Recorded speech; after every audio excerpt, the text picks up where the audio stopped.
Yanında olmaya devam edeceğim. Ve İstanbul'un dört bir yanındaki kentsel dönüşüm projelerine bir yenisi daha ekleniyor. Üsküdar Belediyesi Boğaz bölgesindeki 14 mahallede kentsel dönüşüm başlatacak. İlk aşamada TOKİ 165 konut ve 10 iş yeri inşa edecek. Proje 2 ay içinde başlıyor. Burası Üsküdar'ın Boğaz bölgesindeki mahallelerden biri, Yavuztürk Mahallesi. Artık bir kentsel dönüşüm alanı. Sadece burada değil, Boğaz'ı gören 13 mahallede daha kentsel dönüşümün temeli atılıyor. Projeyi Üsküdar Belediyesi TOKİ ile birlikte başlatıyor. Üsküdar'da bu dönem özellikle kentsel dönüşüm dönemi olacaktır.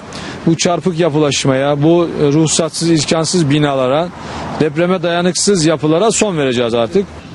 Boğaz'da kentsel dönüşüm yaklaşık 45 dönüm alanı kapsayacak. Projenin başlangıç noktası 7 dönümlük Yavuztürk Mahallesi. Temel 2 ay içinde atılacak.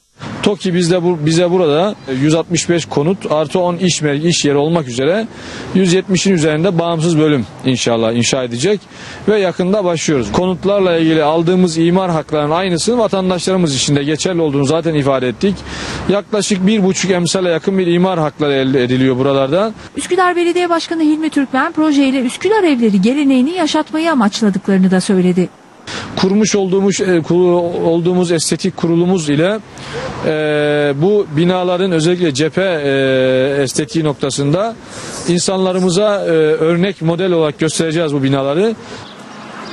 Türkmen mahalle sakinlerine de yerinizi satmayın diye seslendi. Yavuztürk mahallemiz, Bahçelievler mahallemiz, Kirazlıtepe, Mehmet Akif Ersoy, Güzeltepe, Küplüce, Çengelköy, bu civardaki mahallede oturan vatandaşlarımıza özellikle ifade etmek istiyorum ki buralara kimsenin gelmesini arzu etmiyoruz. Buralarda yine sizler oturun. Kimse buralarda yerini falan satmasın. Kimseye tapusunu devretmesin.